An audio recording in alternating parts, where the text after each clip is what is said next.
is that Genie Plus is going away. And essentially, we're seeing the return of Fast Pass Plus in paid form with some slight changes. But it's morphing. It's morphing. It's morphing into Fastini.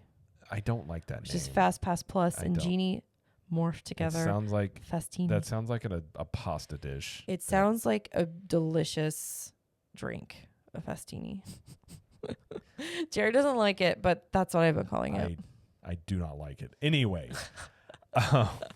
so they're calling this Lightning Lane now. Well, kind of. It is. Okay. They're calling it Lightning Lane with two divisions. We're going to go all through this. I just want to say from the get-go, I will give us credit here. Disney had talked about they're going to make changes to Genie Plus like last year. Mm-hmm. And I had said at the time, I felt like what they were going to do is basically merge together aspects of Fast Pass Plus with Genie Plus. And that's basically what they did, with more of it being Fast Pass Plus. So I'm not surprised to see this. I kind of thought that's what they would do. But we're going to go through all the changes here, and then we'll kind of give our thoughts on it, of course.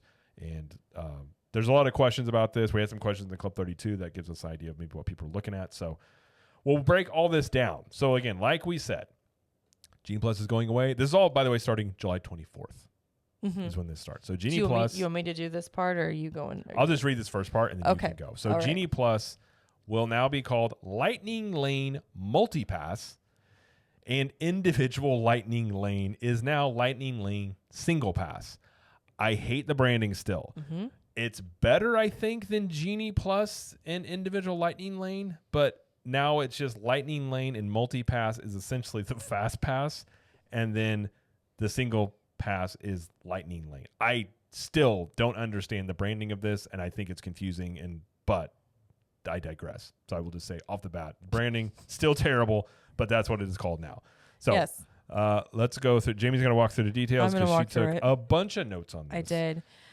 Okay, so Genie Plus, parts of it are staying, parts of it are going, but here is what we do like.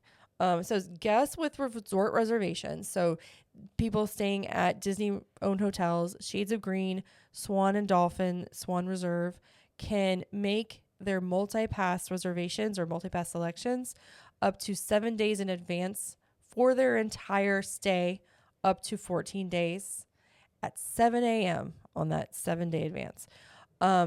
This is a huge perk because this is how Fast Pass Plus was. It was 60 days out, which I think was a little too much. At least that's in my opinion. But this whole system is now 7 days in advance, and you can make up to 3 selections. So going per day. Sorry. Yes, per day. So going into your trip, you will have 3 multi-pass selections already done and ready. Basically 3 fast passes. 3 fast passes per day. That's basically what this is. Right. And all other guests that aren't staying on property basically can plan up to 3 days in advance. I just want to say right off the bat, I like this, and I think it actually gives perks to staying on property. Yep. So I think this is something we've said many times. They need to bring more perks back to staying on property. Yes. I think this is a better perk than getting the ability to go to a water park on the first day of the day you check in. Like, I think that's more of a perceived value perk. I think this is an actual perk that people potentially could use if they decide to use this system. Yes. So right off the bat, I just want to say I think I'm okay with that, and I like that aspect of it. Now, the only thing I would add to that, I think Disney should take a page out of Universal's book, and I think if you're staying at a deluxe resort, you should get the multi-pass included in your stay. Or give you more days in advance besides 7. So you have even more. I think the better benefit would be, I mean, again, Universal does this, and it's a great perk. You get the Express Pass included. I think if they did this, I think that there's a lot of perceived value there. Mm-hmm. You'd be like, oh, okay. Mm-hmm. Like, I think that would be something. But again, this, at least I do like this aspect of the way that they're. Oh yeah, because I guess we should mention you still have to pay for this. This is not free. Right. I guess that was a thing. I guess we should just right off the bat. I would love for the free version of Fast Pass Plus to come back. No, it's never coming back. No. A lot of people, I put out a video on YouTube about this, and everyone's like, I want the free version back. I also would like money to fall from trees, but it's not going to happen. They make too much money from this, and it's a giant revenue source for the parks now, and it's just not going to happen. Plus, if you look at every single theme park, they all charge for their cut the line systems. So there is norm for this. It's not happening. So when we say FastPass Plus, this is all paid. This is Genie Plus is just turning into this. It's still a paid service that you deal with. So moving on from that, well, again, we'll go back to all of this later as we like conclude everything. But okay, so when making your selections for your multi-pass in advance, you'll be able to choose available times first. So on the day, once one of the selections has been used, after you have made your 3, you're going to the parks, you're using one of your selections, you can make additional selections in the app. So there's no more 120-minute rule you have to wait like you did with Genie Plus and all of that stuff. The single pass will work the same way as it always has, with the added bonus of buying the selection in advance, as the multi-pass does. And you can buy 2 single pass selections per day. So you can buy like Tron and Cosmic Rewind, but you can only do 2. You can't do like 1 from all 4 parks. They won't let you do that. And by being able to see the times before you buy them, you also, so you can select the times and then you purchase them. So you can go into the app, see what times are available in advance. And if you don't like the times, or you don't feel like buying the pass, or it's just not lining up, you don't have to like buy it and then choose like they were with the Genie Plus system, which I think is amazing. I think it's a much better system. It's almost like a try before you buy. Which it should have been in the first place, because this was a huge problem. Agreed. You can actually see what the availability is before you make that and then also this does cut down the amount of people going to guest services after the fact, being like, hey, I bought this and I can't use it. I'd like my money back. So you don't have to deal with that aspect as much, ideally. Now, one thing it does, and people have questions about this, it will lock or will hold your reservations for 5 minutes. Yes, that's an important thing to remember. So you're not you're going to lose the selections. Right. So it's almost like if you're shopping a ribbon where it's like sometimes I've seen this where it's like high demand things, and let's say you're able to buy something, and they'll say your cart is valid for 5 minutes. You can make a purchase, and it also adds buying pressure. I mean, I'm sure that's a marketing tactic that they're using for this. So it does hold your selections, but you also have to make a choice within 5 minutes about if you want to do this or not. Yes. So that part I do, and again, I like that. There's a lot of things. You're going to see a lot of things about this new system I do like. Yes. And I think Disney's clearly listening to feedback. So I think, again, that I like the idea that you can see this before you decide, okay, let's do this. Let's pay for this. Yes. Now, the app will be updated to streamline the process of purchasing and planning. You will also be able to buy both the multi-pass and single pass in the same transaction. So you're not going to have to buy the multi-pass or find times for the multi-pass, buy it, and then go back and do the same thing with single pass. You can do this all at the same time. That's good. So less time is spent doing this. One thing to note, and I think this is important because this is different from Genie Plus, but it is what they did for FastPass Plus, is that the parks are tiered. Your selections are tiered. So you can select one attraction from tier 1 and the other 2 from tier 2. In Magic Kingdom, Epcot, and Hollywood Studios. Animal Kingdom is not tiered. So, for example, Magic Kingdom, I don't have the list in front of me exactly, but Big Thunder Mountain, Tiana's Bayou Adventure, Space Mountain, Jungle Cruise, and Peter Pan's Flight are all tier 1. So you can only pick one attraction of those in advance from that tier, and the rest of the ones that are available for Lightning Lane will be in tier 2, and you can pick 2 from that. So yeah, that is something that they brought back from FastPass Plus. Personally, I mean, I think there's a lot of people that are going to be upset about that, but it levels the playing field. We were just talking about this in Club 32, actually. It levels the playing field from the people that are not familiar with the system with the ones that are, because I think a lot of what was happening with Genie Plus, there were a lot of like locals, there were a lot of people that come like all the time that were just experts at it, that were just getting Lightning Lane after Lightning Lane from the like most popular rides. Yeah. And we're leaving the ones that just were not familiar with how this was working with nothing. And they were feeling like they, spent all this money for rides that were just maybe like subpar to them, or that you didn't need it for. or you didn't need it for it. Yeah, exactly. So I think this levels that playing field, at least in my opinion. Well, I said all along, the issue that they've had with Genie Plus was that issue right there. The people that didn't come all the time, that were just first time visitors, or they come infrequently. They didn't understand it was too much. The learning curve was way too steep, and it required. And we'll go on about some other aspects of this, but it required you to be on your phone constantly. Mm-hmm. And the people that knew how to game the system obviously could use it to their advantage. But this definitely levels the playing field. It makes it much more, as I guess you would just call it, theme park normie friendly. It gives you much more chances to get a tier 1. So it is spreading out the ability for you to, and what they're really doing with this, and I think it's a actual smart move from a business standpoint, is they're letting people feel like, oh, I got these reservations, like you have some tier 1s, instead of being like there's no tier 1s left or whatever it is. So I understand why they're doing it. Now I know the locals and the people that go all the time that use Genie Plus like this are not going to like this, because this new system is not set up for them. But I had said all along, those are the people that Disney makes most of their money, and most of their audience are not people that are in the parks like daily or locals. I mean, not that they don't care, but you can't have a system where there's just a small amount of people that know how to game it, and they're basically eating up all these popular attractions. Which I feel like was happening. I think that was happening a lot. And again, once you figured out the system, you could game it and you could do a lot of stuff, but it's a paid product here that other people were feeling like they were getting gypped on. So I think this definitely makes it much more even across the board there. Yeah, so you've made your selections from the tiers and everything in advance. You go the day of to redeem those.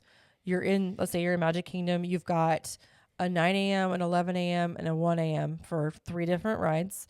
You go at 9 a.m., you redeem that first selection. Let's say it's Peter Pan's Flight. As soon as you scan in, you can get another Lightning Lane from whatever tier. Yeah. Not only that, if you're a park hopper, you can also get a Lightning Lane from whatever park is available to you. Park hopping was a question when they released all this information. Park hopping was still a question of like, how is that going to work? So in accordance with that, if you're a park hopper, if you're an annual pass holder, or you have the park hopping option, you still have to make your first 3 advanced selections for the same park. So you all have to be all of Magic Kingdom, all of Epcot, wherever that you have like a reservation for if you have an annual pass holder. But after that, it could be for whatever park. And if you have a base ticket or just one park per day, you can make it for whatever tier in that park. So let's say you have Peter Pan, Haunted Mansion, and Pirates are your first 3. If once you redeem that first selection, you can choose to do Space Mountain, or you can do Tiana's next. Like you can pick from tier 1 as much as you want after that. Does that make sense? Yeah. Okay. I think didn't it used to be with Fast Pass back in the day? You had to wait until you use your first 3 before you could do that. Yes, you had to use your first 3 with that system, but that is not the case here. Yeah, I like that. I think that's a good adjustment. So you can still do more with this than you could with other. Now, one thing to keep in mind: you only have 1 Lightning Lane entry per attraction per day, so you can't get another one for the exact same ride. Correct. So, but you can do standby. You can do standby. Well. Yeah. Now, admittedly, I have been very critical of Disney on many things when I feel like I'm just honest. I call balls and strikes as I see them. So there's a lot of things I've criticized Disney about. But I think they actually have made some adjustments on this, and some of the recent changes, I think, are actually helping this situation as a whole, which we'll talk about. So while the 1 entry per attraction I know people may not like, I think it does allow people to get more. In terms, again, you're talking about the normie people that don't come all the time. They're able to get more fast passes and feel like, oh, wow, I got to, this makes a lot of sense for me. But the other things they're doing may not make standby as bad either. Mm-hmm. So that's the other thing to think about just as well. So, something to note is that character greetings, I think all of them are now no longer available, or will be no longer available as Lightning Lanes. So as of now, at least. Right now, they're in there. But July 24th, it looks like all the meet and greets, Enchanted Tales with Belle, the Festival of Fantasy Parade viewing, and the animation experience at Animal Kingdom are no longer a Lightning Lane. So that's something to keep in mind. So like Mickey and Friends, the one that just opened at Communicore Hall, not going to be a Lightning Lane. which is interesting. So I wonder, they may eventually add the meet and greets back in, maybe. I don't know. Who knows? Maybe not. And just FYI, for those with a trip beginning before or after a 7-day window within that July 24th beginning, keep in mind that the system launches on that day. So you won't be able to make pre-selections until that day. So if your trip starts on July 25th, you're only going to have like 1 day in advance to book. If your trip starts on July 26th, you only have 2 days. So the perk doesn't start until then.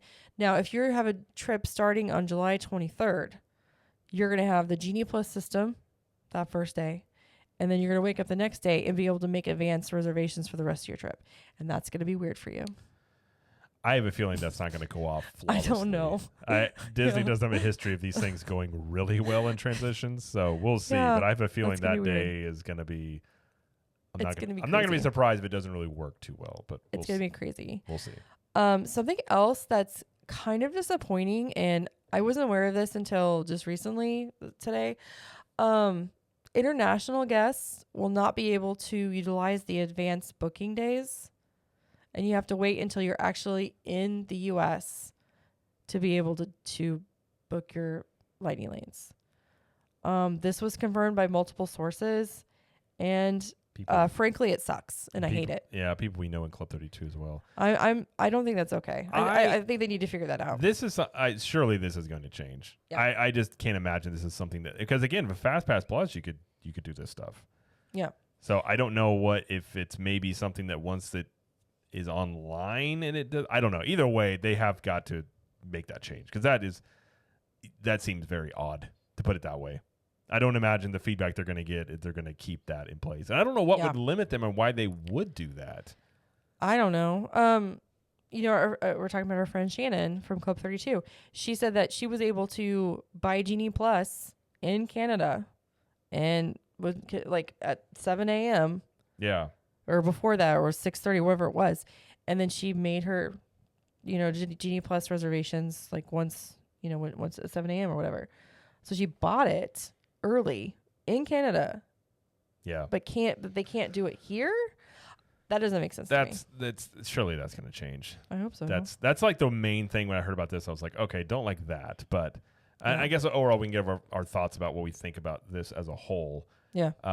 I look at this in two parts. I think Disney dealing with the DAS system and getting rid of the fraud, and listen, take out your thoughts on DAS. I'm not saying the way Disney's handling it is the best or whatever, but eliminating the fraud in that system and then coming over here and dealing with Genie Plus, now it's becoming Lightning Lane. I think these two things are one move that just split up a little bit, because now, and there were some reports of up to 80, it depends on who you ask. There were many reports out there saying team members or cast members saying 8 out of every 10 guests using DAS were using it fraudulently. I mean, even if it's 50%, that's a lot to have in your system. So by eliminating that reduces the amount of people, the strain you would have on your Lightning Lane. And we're already seeing, and again, we don't know if this is because of this move. We're already seeing this summer, standby lines and lines in general have been less. Now, the crowds are lower this summer, and Disney has come out and said that. So it's hard to know which one's which. Yeah. It may just be a combination of both. But ideally, you would have less people going to Lightning Lane, which would also then make standby lines less. And if this new system works well, ideally you would spread people out a bit more as well throughout the park.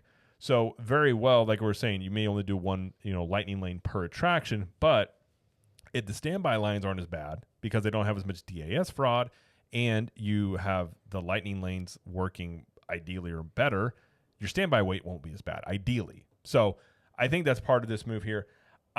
This is kind of what I thought all along they should have done. And back whenever we heard, it was everybody knew, I shouldn't say everybody, people you talk to knew, like Disney was going to reintroduce FastPass once reopening from COVID. It was going to be a paid version. I assumed all along it would be a version much like this. I was like, well, just take the FastPass Plus system you have, make it paid, make a couple adjustments, and then everybody knows that system and finding that system. I think most people would have been like, okay, that's fine. I think most people were expecting there was going to become paid. I thought Genie, we've talked about many times, Genie Plus was very hit or miss for a lot of people. We didn't use it a ton. Yeah. and it depended on a lot of times how busy the park. If the parks were really busy, it didn't work that well for some people, and that's a problem when you have a system like this. So I like these moves. I think they're pretty good. If I'm being honest, I give them a lot of credit for. I think they're listening to feedback about this, because we heard again from travel agent sources like a lot of the feedback was not good about Genie Plus. Yeah. I like the whole idea you can see it before you buy it. Mm-hmm. I like the idea of being able to. The main thing, honestly, not being in your phone all day from 7 a.m. on, I think is a big thing, because I think people don't want to go on vacation and just be in their phones constantly all day long. People are doing that in their day-to-day life.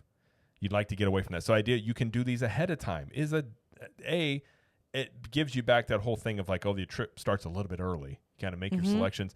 But every day you don't have to wake up. Now you still have to do if you want virtual queues and things like that. But you don't have to wake up at 7 a.m. to do your Genie Plus selections and go back to bed or whatever it is. So I think it allows your trip to be a little bit more chill and not so. They're actually, for once, it seems like they're uncomplicating things a bit, which Disney has this bad habit of complicating trips more. And I like the direction it's moving in. Now we'll obviously have to wait and see how it works, but I like it as it looks now. I think it's an improvement. And on the counter of that, I think it kind of unlevels the playing field in the fact that those with longer trips and those staying on property are now at a way huge advantage versus the ones that aren't. It was even before, because everybody got to choose at 7 a.m. Right. 7 a.m. is when everybody was able to choose their first lightning lane. With this one, if you're not staying on property, or you're just a day guest, or you're annual pass holder, etc., you're a huge disadvantage of getting the ones that you want. It's just what it is. That's the way it was with FastPass Plus. And honestly, like we said before, it makes the most sense. Like the people that are staying on property are spending the most money with Disney. Yeah. So like it just makes sense. It just makes sense. As you know, we're APs and we don't always stay on property. So it's a huge disadvantage for us. But at the same time, I mean, how many times have we bought Genie Plus? I mean, not that in often, like the last couple of years. Honest. We really don't. So it doesn't affect us as much as the family that comes in for like a week, stay on property. Like this is great for them. And when we do use it, you know, we probably won't use it unless we're staying on property, to be honest, because there's just not as much advantage. And if we get Genie Plus, we'll want to get the best, possible ones we can. Yeah, I think limiting you can't reuse it on the same attraction. I think it does limit the ability for them to all be eaten up in a day. So I think that is something that it maybe is a good thing. And maybe they may make adjustments to this as it goes on. I'm sure there's going to be other things that pop up that need to be tweaked. Like again, the international stuff. I think that's got to be fixed. But all in all, as it stands, I think this is a much better system on its face than Genie Plus. Just from there are aspects of Genie Plus you could like you're saying it was more fair in terms of you could get stuff day of, but the problem too is a lot of your vacation, if whether you want to come back to Disney or anywhere, is how you feel about your trip. And I think the potential of you feeling better about purchasing this, and it's less stress, you feel better at the end of the day. And there's going to be some people that don't like this, because they couldn't game the system like Genie Plus. But on the flip side of that as well, if the standby lines aren't as long, if they have gotten rid of the fraud in DAS system and this new system works very well, I think you potentially could have a pretty functioning system where fast or standby lines aren't terrible, but it's still a convenience, and you do save time by doing the lightning lane. I think that's an ideal scenario for Disney, even though like they want you to purchase it, but at the same time, you also don't want your guests who don't purchase it to be miserable and not be able to ride anything either. So you got to have a good balance in there. Also, one thing that we're losing is the ability to evening stack. Yeah, that's true. Can't really do that as well. I mean, you still get the 3 advanced reservations, but you're only going to get those 3 unless you do the single pass, and you could get 2 more, I guess. But there's no like stacking every 2 hours for like the most popular attractions in the evening, like some people would do all the time. That you just can't do that. Yeah. Which, I mean, again, levels that playing field in that way. So I don't know. Some people are upset about it. Some people are happy about it. For me personally, I'm not happy with the fact that it's a disadvantage for us, but I'm happier that it's fair to more people, like in general. Does that make sense? Yeah, for sure. I agree. I mean, you're not going to make everybody happy. No. But I think Fast Pass Plus as a whole was a much more most people liked it. They knew it. They still know it. I think you should just call it Fast Pass. My branding standpoint, call it Fast Pass or Fast Pass Plus, and then call your Lightning Lane, your single rider thing, call that Lightning Lane. I still think they should just call it Fast Pass Plus or whatever. But anyways, yeah, I mean, we'll have to wait and see when it, and I'm sure we will try this out and see how it works, on a day trip maybe or something and see. But on its face, I think it is an improvement. And I mean, other than just seeing it sounds better, I think potentially it is a system that could work much better for them. And again, they should have just did this from the start. Yeah. Which does make me wonder about the decision making, how it came to be, how much was this all? They're trying. They're just trying something new. I know. But it's just instead of working from the ground up, just go with what already works. But anyways, this